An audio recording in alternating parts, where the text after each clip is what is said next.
ahead to next week, you can join the fight against the nationwide mental health crisis by raising awareness about a topic that can often see a lot of stigma. Yeah, suicide not always talked about in the news, but it's an issue that the National Alliance on Mental Illness, or NAMI, says should be addressed. So joining us live with an opportunity for people in our area to shine a light on suicide is Kim Schneiderman, the Executive Director for NAMI of Southwest Washington. Good morning. Appreciate you taking the time. Good morning. Thank you so much for having me today. Yeah, it is an important topic. You know, like we just said, it's not always talked about in the news, but one that does need to be addressed. There is still a stigma around talking about suicide and suicide prevention. You have a summit coming up on September 12th. What can people expect out of that in Vancouver? Suicide is one of the biggest epidemics that we have right now. And you're right, it's not talked about. It's really not covered to the extent that it needs to be. We are losing one person to suicide every 11 minutes, every 11 minutes here in the United States. Wow. And so it's something that we all need to come together and try to figure out solutions to. We have amazing people out there that are working on the clinical side, that are addressing it through therapy and psychiatrists and art therapists and all of those clinical folks. But there's just not enough. And they can't identify absolutely everybody out there that might find themselves contemplating taking their own lives.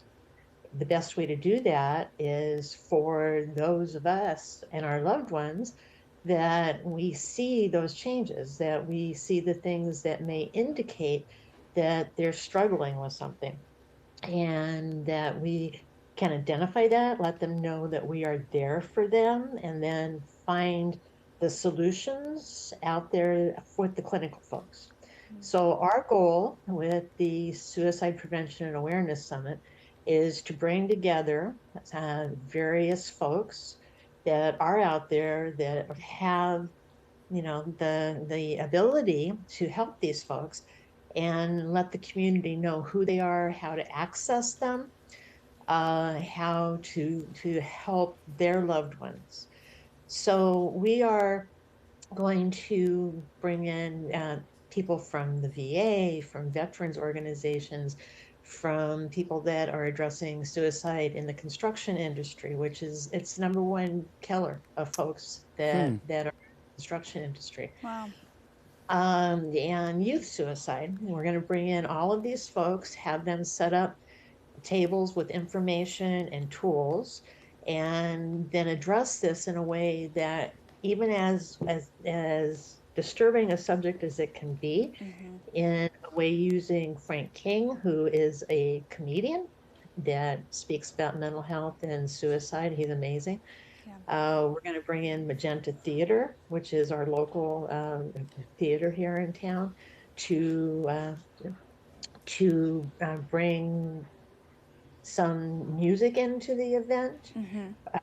We're going to have 2 panels. One is going to be a panel of people that have survived a suicide attempt, and another is going to be a panel of folks that have lost someone to suicide, that will talk about this from their point of view and share those tools with folks. Well, Kim, this sounds like such a fantastic gathering of resources, and one that I think, folks might think, oh, I'm not the one struggling with depression or thoughts of suicide. But why is it so important, even if it doesn't feel like it's personally impacting you, to be informed on this topic and to understand how to have these conversations if somebody else in your life is struggling?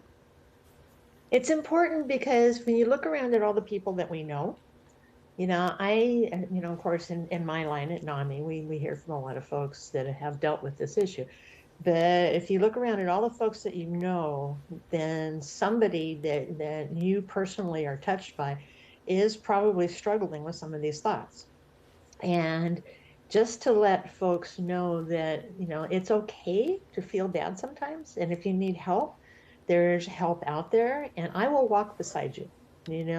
I will be there for you. You are important to me. And to get people comfortable with saying those words, because that's a tough thing to do, is to reach out to somebody that may be struggling, and you feel like you might be imposing upon them, that you're stepping out of your comfort space.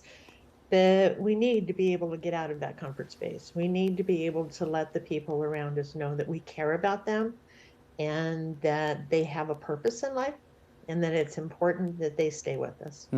It's a great message, and very, very true. We could talk about this for a long time, but NAMI Executive Director Kim Schneiderman, really appreciate your time this morning to talk about a very, very important topic, and looking forward to the event next Tuesday, September 12th. It is free, and so everybody that wants to attend is more than welcome. Awesome. All right. Again, thank you. Really appreciate your time. And again, that Shine the Light Summit happening next week. That's Tuesday, September 12th at the Clark County YMCA in Vancouver. To register, go to NAMISWWA.org. It is 7:40.